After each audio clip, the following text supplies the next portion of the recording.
I'm going to make a Patten Bar for my demo today, and I am using 18 inches of 3/8 by 3/4. 3/8 by 3/4 is a nice heavy section so that your bar itself won't collapse, and you'll have enough strength to hold even a large horse. So I'm going to start with getting a heat in the center of the stock and making a toe bend, but I'm not going to be committed to it. So once you start bending your bar around, you can easily get off 1/4 of an inch. So I'm going to make a hind toe as close to center as I think I can get. I'm going to seat it out heavily because I'm not going to bump the toe, and seating it out heavily will give me a nice width through my toe to accommodate my fullering. And yes, you always want to fuller a bar shoe. Okay, so it's very important that you choke up with your tongs, let a lot of material go past your horn, and now I'm going to try to get my hammer as close to 0 degrees to the material as possible, and that will prevent having a lot of warpage. So you can see here, inertia caused that little bend, but that's not a problem. And I have a bend that's fairly close to center just by eye. Holding my tongs here, I'm going to hammer over my tongs as I seat out the toe.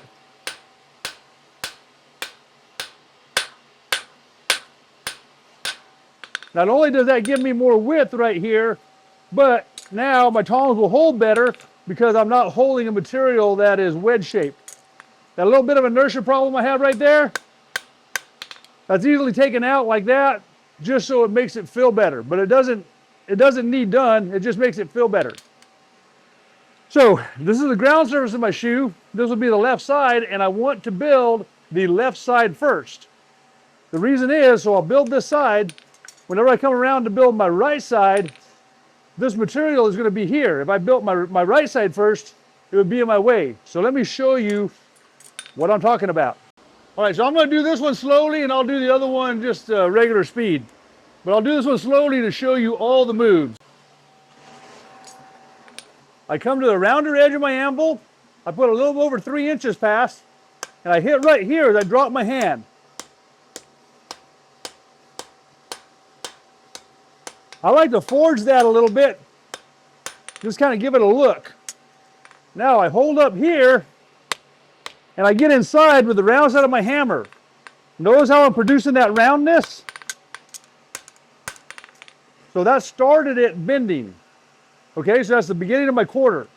So now I'm going to line it up along this edge so that's straight. I hold at an angle. I hit there, hit flat. Hit there, hit flat. And then I can come to here on the round edge, and I can clean up that heel check. Okay?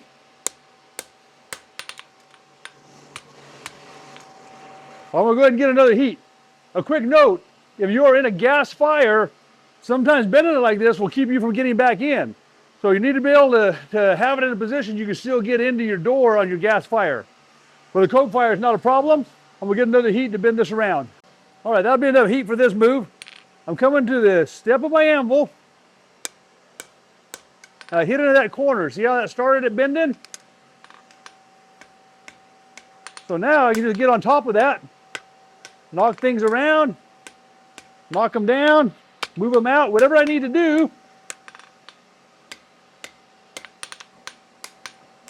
We'll bend this quarter around. Inertia will be fighting you on that, so be aware of that.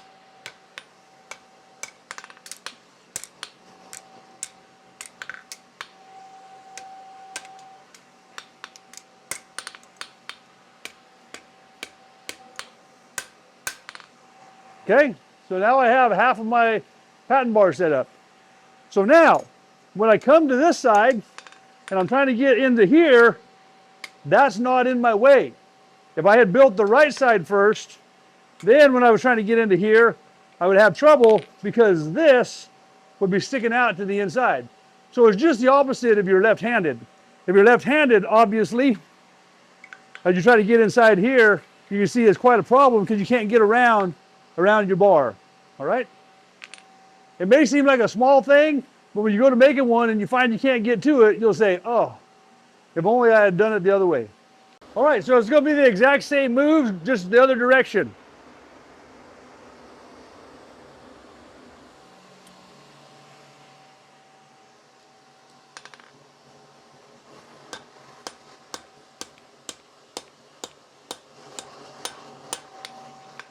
Get right inside there.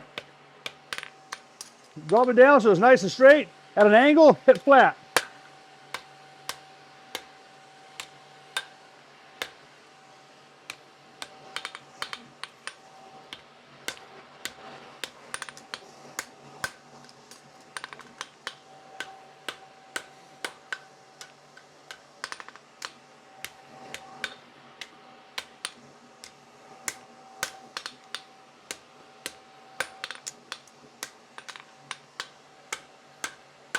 And this can be quite a fast shoe to get to the foot. And if you have a badly hurt horse, that can be important. All right, I want to overlap left side. As I hold it with my tongs, I want the left side on top of the right side so I can weld with the toe of my hammer. And that's really important whenever I'm just doing a regular bar shoe. But the Patten Bar is one of the hardest shoes to weld because you can't get into there with the toe of your hammer like you can with other shoes. All right, so I'm gonna get a little heat on it before I put the flux on. Just need a little bit of color in it before I put my flux on. Brushing it probably is not that important in Coke, but it does make you feel better. I want to overlap just a hair more. All right. Clean off your anvil and put your flux on over the anvil here.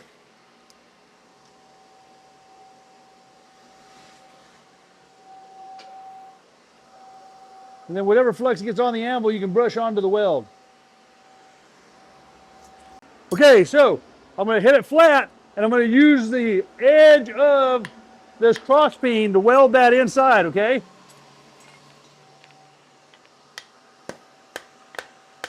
Hit her flat. Now here's my cross peen. Work that seam away. And then work on that seam with the toe of my hammer. Once the seams are gone, quit hitting. Now we'll get another heat and we'll just weld it the rest of the way. Once your seams are gone, quit hitting it. And also, you might want to choreograph those moves so you know how to go from the face of the anvil to the horn of the anvil and use your entire welding heat to get rid of the seams. That's all I need the cross peen for. The rest of it can be done with your rounded hammer. So now I'm going to hit it flat. I'm going to finish getting that bar welded, and then I'm going to lift the shoe away, and that will fold my bar out and give me access to the top inside of it. All right, I'm going to hit it flat. Once I get to my original thickness, I lift on the bar or on the shoe. I twist my bar out, and now I have access to that inside front edge. And I'm using the round side of my hammer to stack up that little place right there. Okay, and then just lay it back down, just like this. A little bit of seam right there. I'm gonna go after that before I hit it again. I'm gonna try to go after that on the outside. Oftentimes, whenever you do that much movement to your bar, you will find whatever indiscrepancies or problems you have with it. Right there. I can forge on my bar a little bit right here.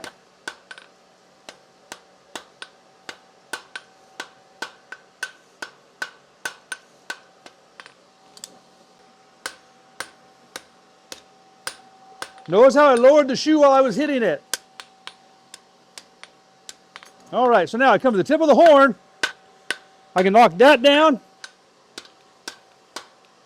Knock that down. You can see how my bar now has that shape to it. So having your bar where it's not completely flat on the anvil makes it easier to balance your shoe on the anvil because you almost have like a tripod situation. To straighten up my bar, I work right there and right there. So those are my two positions for straightening up the back of my bar. Okay? All right, so everything's about set up. Now, I've got to kind of shape my shoe and finish up my bar. I'm going to start by bringing my heels in and making the struts go that way just a little bit. I want to have my bar 90% finished before I shape my shoe. Oftentimes, if you shape your shoe first and get it all fullered, and then whenever you had to go fix your bar, you find out you really rack your nails and get your toe out. So spend a couple of heats to get that bar right where you want it to be. Okay, to straighten up my struts, that's a really good spot. Right there.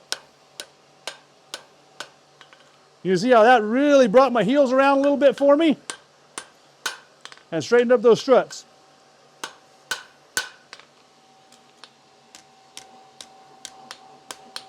All right, I'm liking that a lot better. My toe is cold, but that allows me to close my shoe and have it stay closed. If my toe were hot, then that bar would be fighting me pretty hard. So that's also another little thing you can use for your benefit. You can work on your bar here. If you have any problems as far as the angle of the bar, and also you can work on the heels here. You can get those knocked out because sometimes those get in a position that you can't get to them. So that's a spot that I have found that I can knock my heels back out if my heels get pushed up too far. So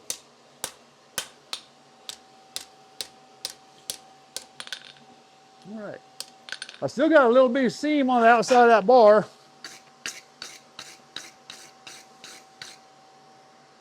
I suppose we should try one more time. There we go. Now we're not messing around.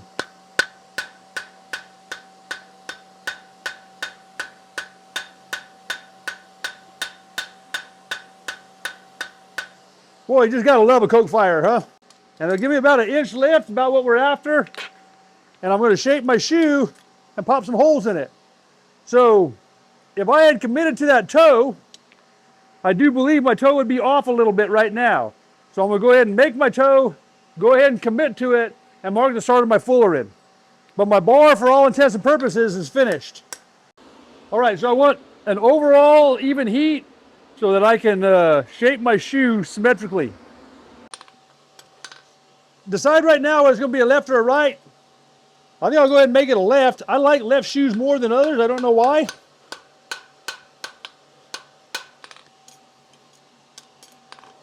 So I'll set my toe, bring out my branch, straighten that, set up my quarter where it needs to be. Okay, now I have a good symmetrical shape right now. Now I'm going to bring everything over and make it into a left. So I open up my lateral side, and I'm going to knock down and straighten my medial side a little bit.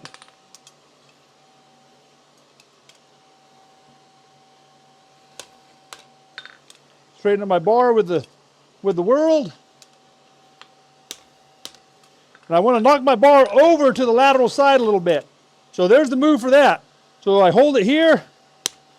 When I hit my bar that way, the hope is it will move the whole bar that way. Sometimes I got to open up this strut to do it. So all of these are in an effort to make it a left shoe, not just a generic.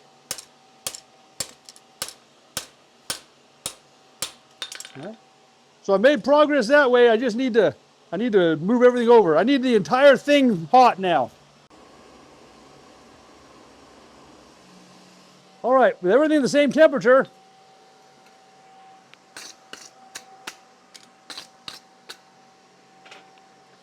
I gotta knock that bar over a little bit. Gotta move my shoe around. Yep. That's what I'm after a little bit.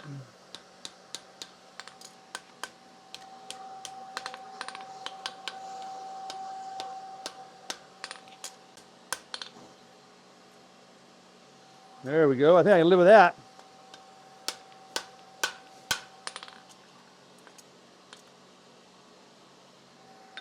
Okay.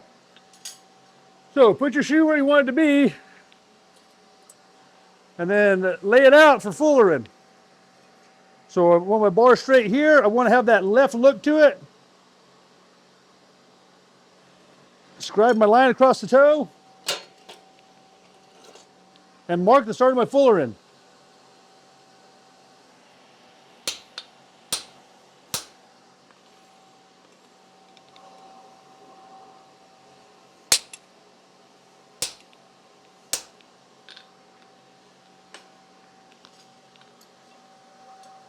All right, so it's marked out.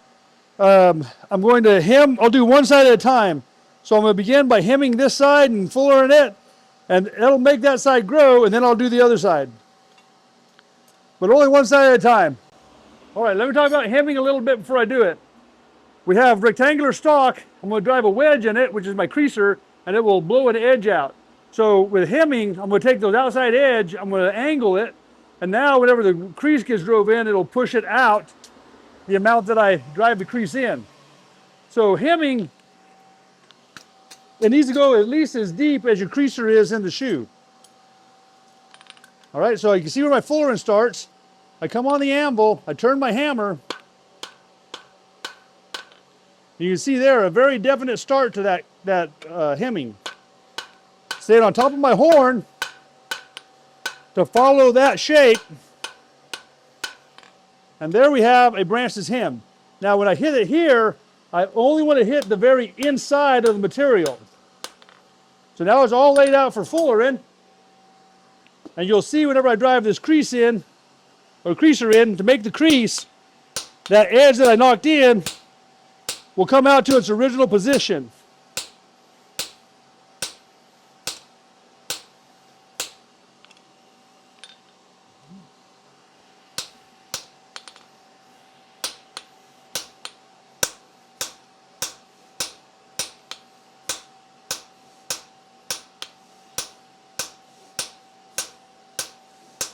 All right, we'll get a little more heat.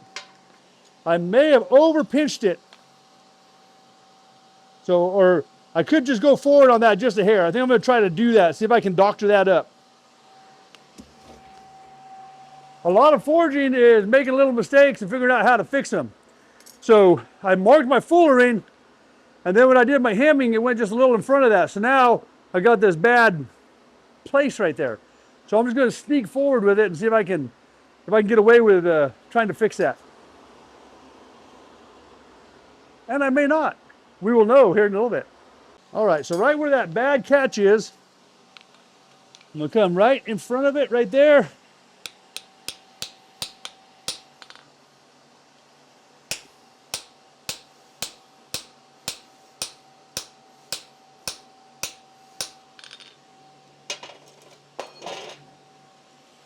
All right. Now I'll put my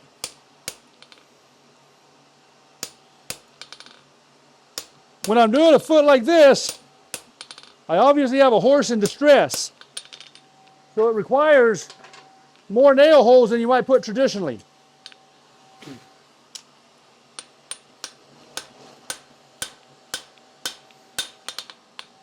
Okay, come back to the horn, work through the center of the stalk.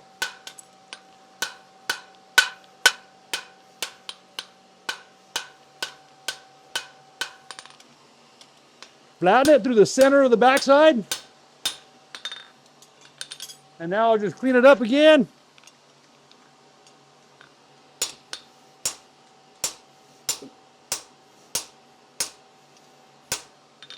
And what I did with the creaser, it worked and it also failed. And I'll show that to you here in a second. Now you can see I'm coming around the corner here. On that nail I can't stay square because of the bar, so I just got to turn it around. But that's not a problem, just turn it around. When you pritchel, if your punches are set up correctly, you shouldn't have to check nails. And hopefully you just put it in, one tap. Put it in, one tap. Do keep your pritchels cool. And this is a newly sharpened pritchel, so that's why I cooled it right there. But you can see how easy that's going through there. And that's in part for two reasons. One is it's a super high quality tool. So I'm using Cody's tools. I'm using his 4-punch or his drift, his creaser, and his pritchel. So they just work great together. but the depth of the drift and the temperature of the material allowed that to blow out a nice, clean, perfect little hole. So I told you it worked and it didn't work.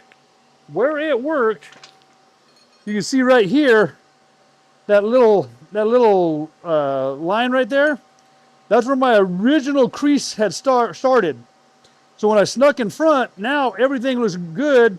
I have a better transition from back here, but where it failed is I have that spot right there that I can't do nothing about. Just for the record, when I do forging demos, I very rarely try to make specimens.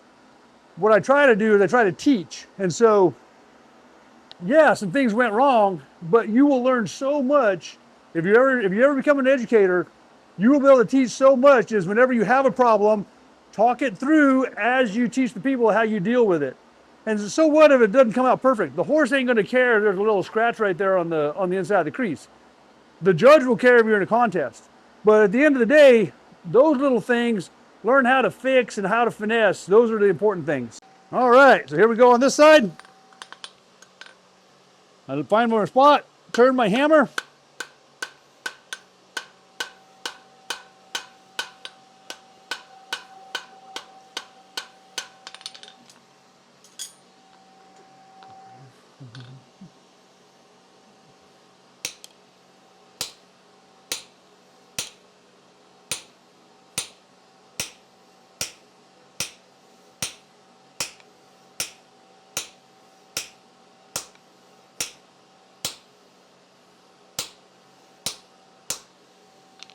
All right, clean that up.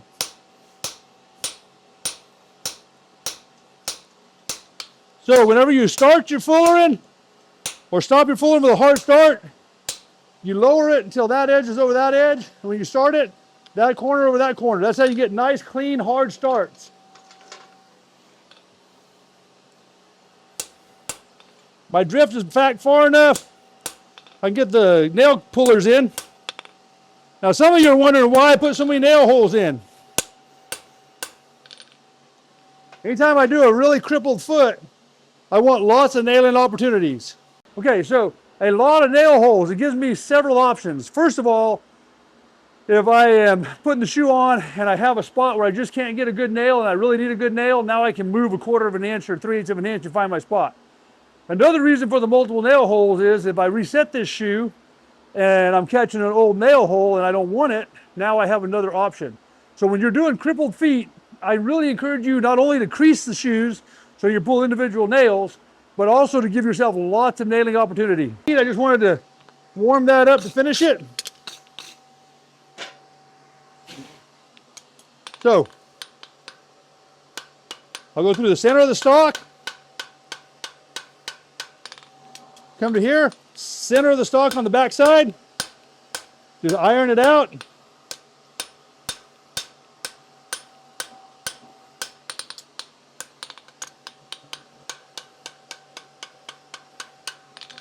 All right, and then you clean up your crease.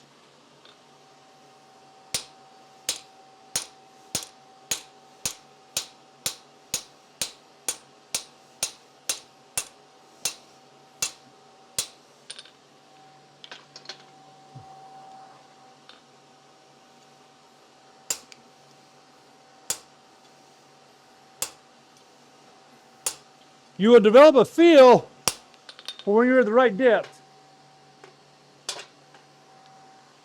I don't know if the camera will tell, but there's just a little bit of color to it.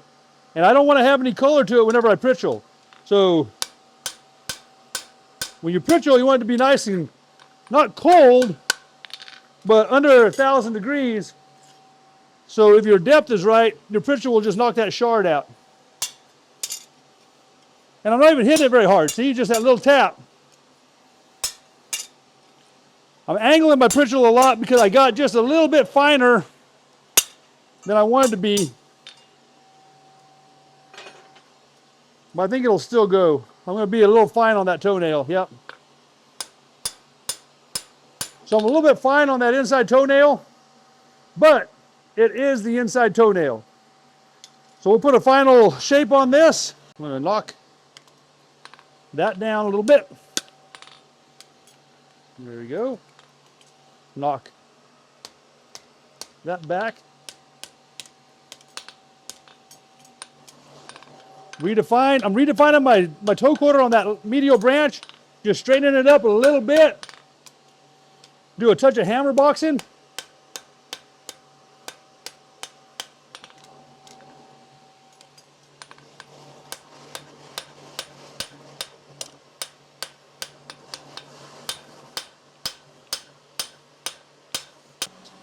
Okay, to make your toe hot, or your rocker toe, I'm straight with my bar.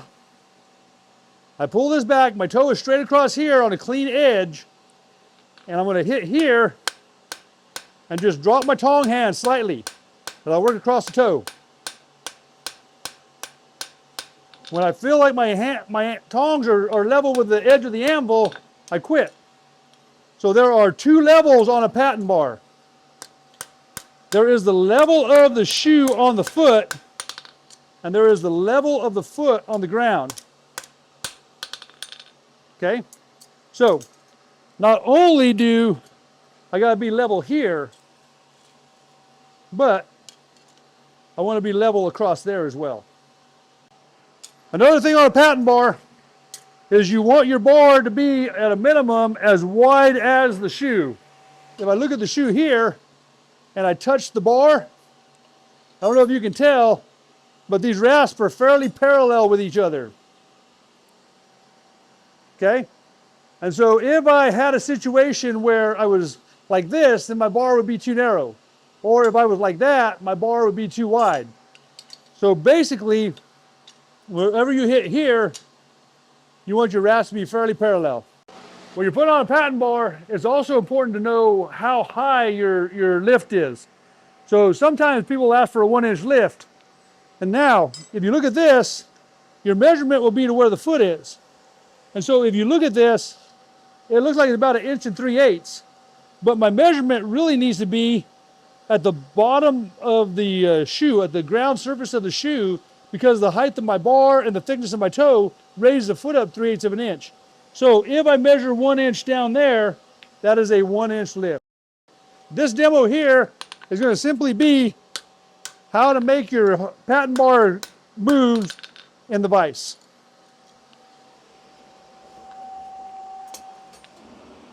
So I'm going to start with, I have my toe bend, I'm going to start with bending my piece out like this. Once I have it out like that, I can bend my quarter around, and then we'll go to the vise to bend things around. Okay, it starts out the same.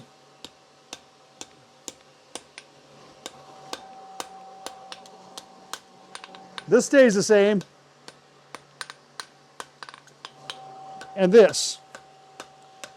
So you'll notice I'm doing that a little earlier than I had done it on the previous shoe.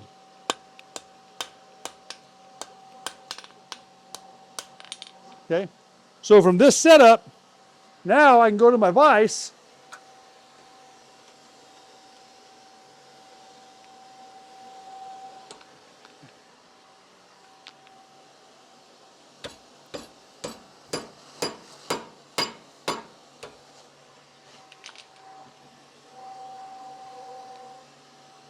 So there's the first bend.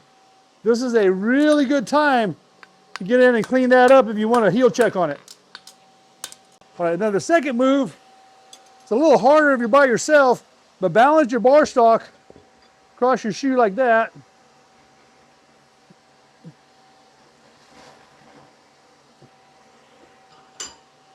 And whatever size bar stock I use, that's what gives me the height of my bar. So in other words, I use 3/8 right there.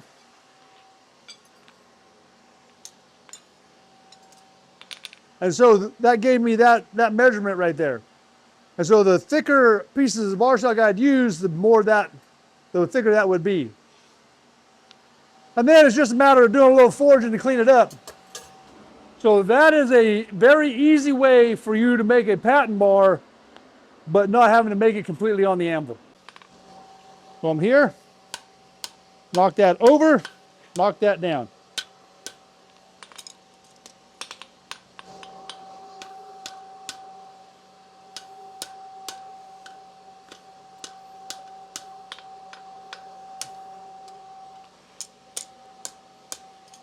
All right, and that laid that out.